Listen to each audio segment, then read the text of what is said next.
Magdadagdag ang pamahalaan ng 13 pumping stations bago matapos ang taon bilang tugon sa pagbaha. Ito ay alinsunod sa direktiba ni Pangulong Ferdinand Marcos Jr.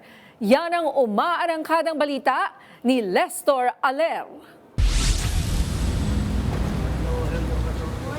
Nag-inspeksyon si Pangulong Ferdinand R. Marcos Jr. sa Tripa de Guilla Pumping Station sa Pasay City upang tignan ang sitwasyon ng pumping station matapos ang naranasang sama ng panahon. Kasama ng Pangulo sa pag-iinspeksyon sina MMDA Chairman Don Nartes, General Manager Nicolas Torre III at si Pasay City Mayor Imelda Calixto Rubiano. Tinitignan natin kung sapat dahil lang katotohanan ay talagang napakarami ang tubig na bumabagsak ngayon compared sa mga nakaraan na taon.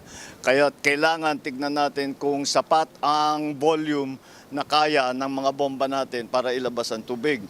Dahil dito, target ng pamahalaan na magdagdag ng 13 pumping station sa susunod na taon bilang tugon sa hakbang ng pamahalaan kontra baha. 13 additional pumping stations which we should have in place by the end of this year or the beginning of next year. Most of them should be in place already. Ayon kay MMDA Chairman Romando Artes na 4 sa 13 ang ipapatayo habang ang natitira naman ay i-upgrade. Pero ani ng Pangulo na hindi lang nito masusolusyonan ang problema ng bansa pagdating sa baha. Pumapasok kasi ang mga basura sa mga pumping station kahit na ani ang malakas ang bomba para lumabas ang tubig na nagiging dahilan ng pagbawas ng efficiency nito. Kaya't naghahanap tayo ng mga iba't ibang pamamaraan upang magamit yung basura at yan ginagawang compost, ginagawang paso na organic.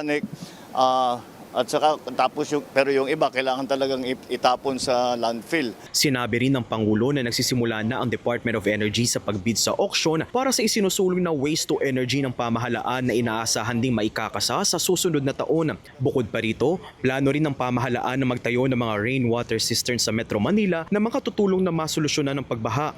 Inaasahang matatapos ngayong buwan ang detailed engineering ng proyekto bago masimulan ang paghuhukay. Samantala, aktibong binabantayan naman ng Department of Environment and Natural Resources ang pagsunod ng mga kumpanya sa Extended Producer Responsibility Act. Ayon sa ahensya, nasa 155 show-cause letters na ang kanilang naipadala sa mga kumpanyang lumabag sa EPR obligations. Ang EPR Act ay nagsisilbing carrot and stick mechanism kung saan obligado ang mga producer na bawiin at i-recycle ang kanilang plastic packaging waste. May karampatang multa para sa mga kumpanyang hindi susunod sa itinakdang batas sa ilalim ng EPR Act. Ako si Lestor Aler ng PRTV News, nagseserbisyo para sa Pilipino.